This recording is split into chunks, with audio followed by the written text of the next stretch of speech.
Eso no lo supero yo todavía. Ya me han puesto psicólogo y no lo supero.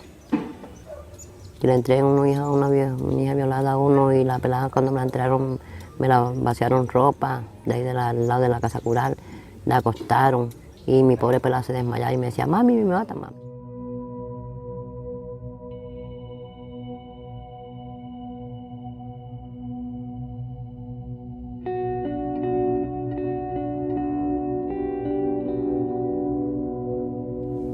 Pero para una madre son cosas que uno nunca la olvida. Limpió el cuchillo con que asesinó a varias personas, lo limpió en mi camiseta en muchas ocasiones. Un saludo, la masacre del Salado, uno de los capítulos más dolorosos y vergonzosos de la historia de Colombia, en donde 450 paramilitares acabaron con la vida de más de 60 campesinos, violaron mujeres, torturaron hombres, destruyeron viviendas y para celebrar su hazaña hicieron una gran fiesta. Los habitantes del Salado, en el Carmen de Bolívar, fueron obligados a abandonar la zona y hasta ahora están comenzando a regresar. Aquí veremos algunos de los sobrevivientes y víctimas que nos contarán cómo fue ese festival de sangre. Un episodio vergonzoso que no se debe olvidar para que así no se vuelva a repetir. Los saladeros eran campesinos, trabajadores y orgullosos de su tierra. No les faltaba nada. El Salado fue un pueblo muy pujante, fue el más rico de los Montes de María, cosas que lo acercaban a convertirse en municipio. Ahí comienzan en decadencia, sí, en decadencia. Comienzan a sufrir de los grandes males colombianos, delincuencia, guerrilla y paramilitarismo. El Salado se convirtió en noticia por cuenta de una tragedia. El 18 de febrero del año 2000, 450 paramilitares entraron a las 10 de la mañana al Salado, con el objetivo de matar. Días antes de la masacre, en el pueblo, nadie dudaba que el ejército de sicarios de Salvatore Mancuso, Carlos Castaño y Rodrigo Tobar Pupo, alias Jorge 40, iban a asaltar el Salado. Iban a hacerse sentir y les iban a decir lo de siempre, que eran guerrilleros y por eso merecían morir. Yo me acuerdo perfectamente, imposible de olvidar. 16 de febrero se escuchaban rumores aquí en el pueblo de que va a entrar el ejército al pueblo, va a masacrar gente. Yo le decía a mi papá y a mi mamá, pero ¿por qué el ejército nos puede masacrar? Sí, que yo sepa, el ejército es quien nos puede proteger. 17 de febrero asesinan a la señora Edith Cárdenas en el camino que va de aquí al Carmen de Bolívar y asesinan a otro profesor. Y llega la noticia acá al Salado, pues y ya así como que la gente empezó a decir, es cierto, algo va a pasar aquí en esta comunidad. Mi mamá dice, no, aquí toca de irnos, porque entonces mi papá dijo, no, pero ¿para dónde nos vamos a ir? Nosotros no le debemos nada a nadie. En la noche, como a las 8 de la noche, escuchamos un ruido espantoso. Pues nadie entendía qué era lo que pasaba. Y ese ruido espantoso era un avión fantasma que pasó como si quisiera arrancar este pueblo.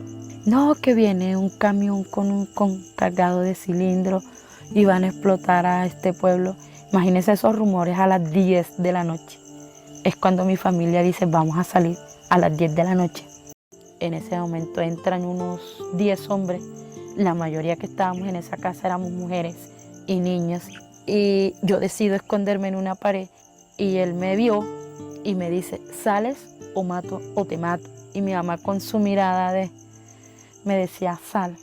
Con su mirada me decía, sal. Y yo salgo, cuando ya salgo él me agarra por el cabello. Ya tenía a mi mamá por el cabello. A varios de ellos ya nos tenían el resto de mujeres ahí ya listas para que salieran a la calle. Y desde ahí nos trasladan hasta la cancha de microfútbol. Cuando me traen y me ponen en la casa cural, ya veo a mi hijo, los tienen sentado aquí. Ay, Dios mío, me lo van a matar a mi hijo. Dios mío, Señor, no, Padre. Entonces me dicen, no llores, malparida. Guerrillera malparida, que no llores.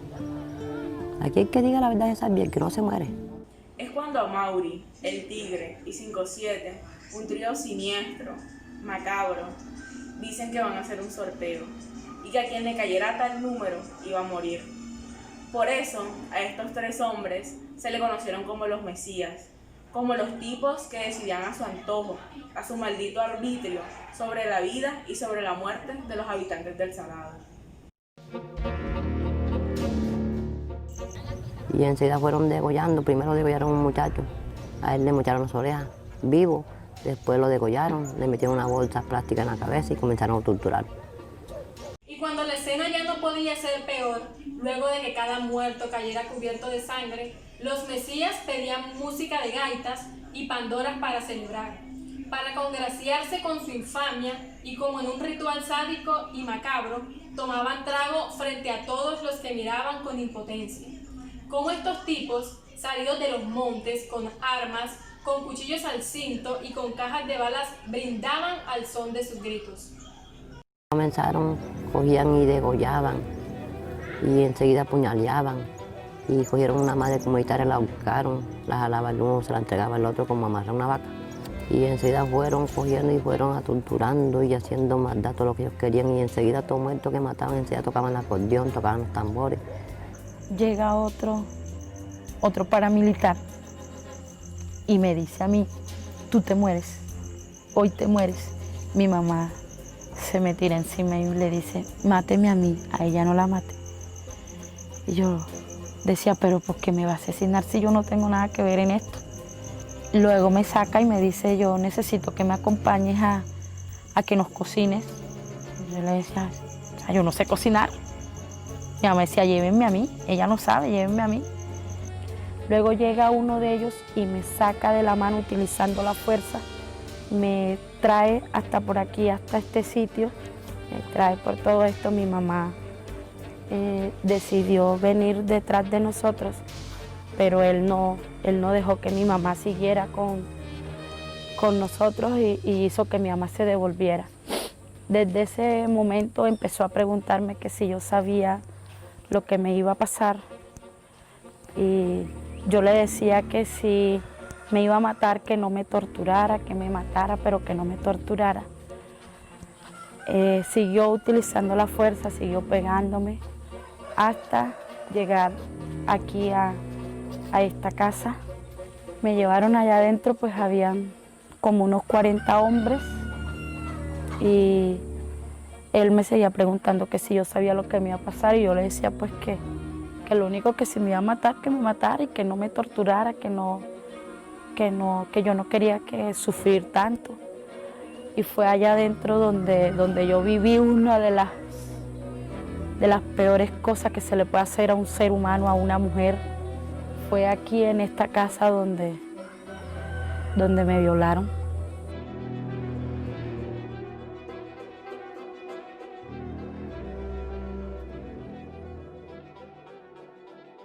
Virley, una jovencita muy delgadita, a luchar con 40 hombres. Y yo decía, o sea, en mi mente siempre dije, yo voy a coger un fusil de esos fusiles y le voy a disparar y me voy a disparar. Yo no sé cómo hago, pero yo voy a coger un fusil y les voy a disparar a todos y termino también yo disparándome.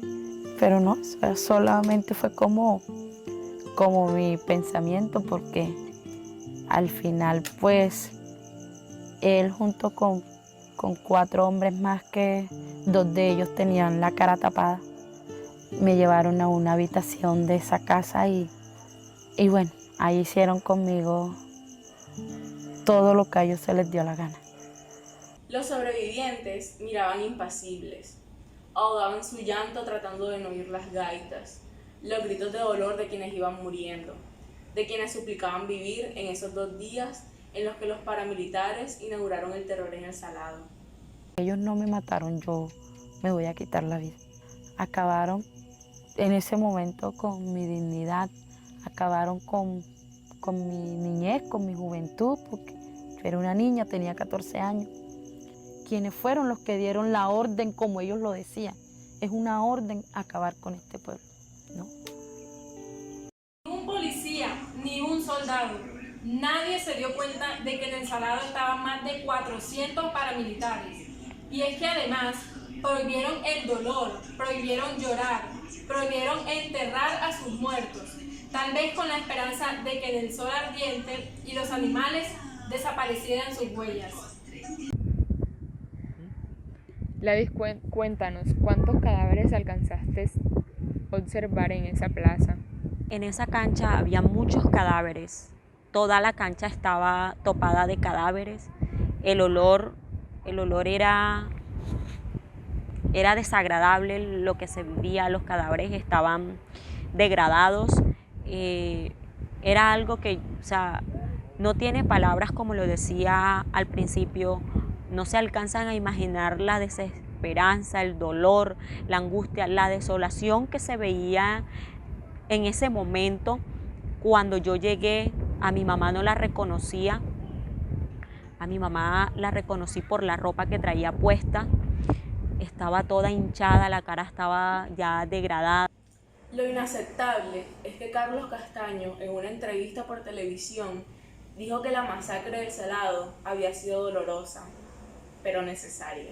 Yo lamento que situaciones como esta se presenten, pero ante todo, yo creo que se está evitando un mal mayor con una incursión como esta, dura sí, fuerte sí, difícil que el país la entienda, no tiene aceptación de ninguna manera, pero yo creo que las cosas que se impiden con acciones como esta, a largo plazo son muchísimas.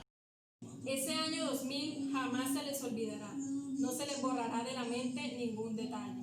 Los saladeros aún siguen llorando. Y en medio de la más grande indefensión, miedo, rabia y dolor, los saladeros enterraron a sus muertos.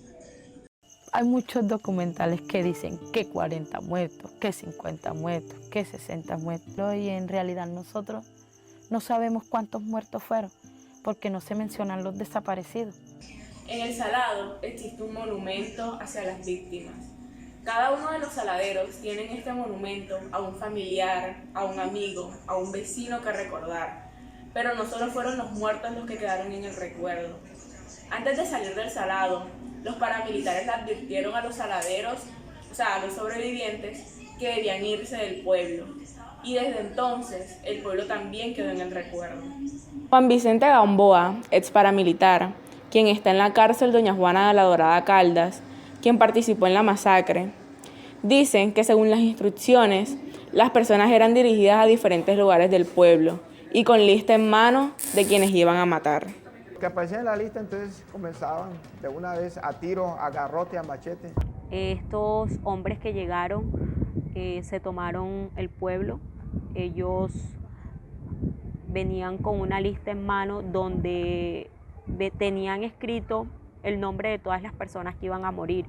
Entonces separaban a las mujeres de un lado y a los hombres del otro. A las mujeres las colocaban en una parte de la iglesia, al frente de la iglesia, y a los hombres los colocaban en medio de una cancha en la plaza principal. Y ahí iban mencionando sus nombres y cada uno iban siendo torturados. Hubo torturas, hubo muchas torturas para que la gente hablara. A veces las informaciones no son veraces, no son efectivas ni contundentes. Entonces, la tortura era para que algunos hicieran la verdad. Yo olor por una niña que los padres pues eran colaboradores de la guerrilla. Una niña como de 6 años y fue asfixiada con una bolsa por hombre de Rodrigo Mercado. Fue asfixiada, menos mal que no le dieron tiro ni nada. Me dio vaina, pero bueno, esa es la guerra, ¿no?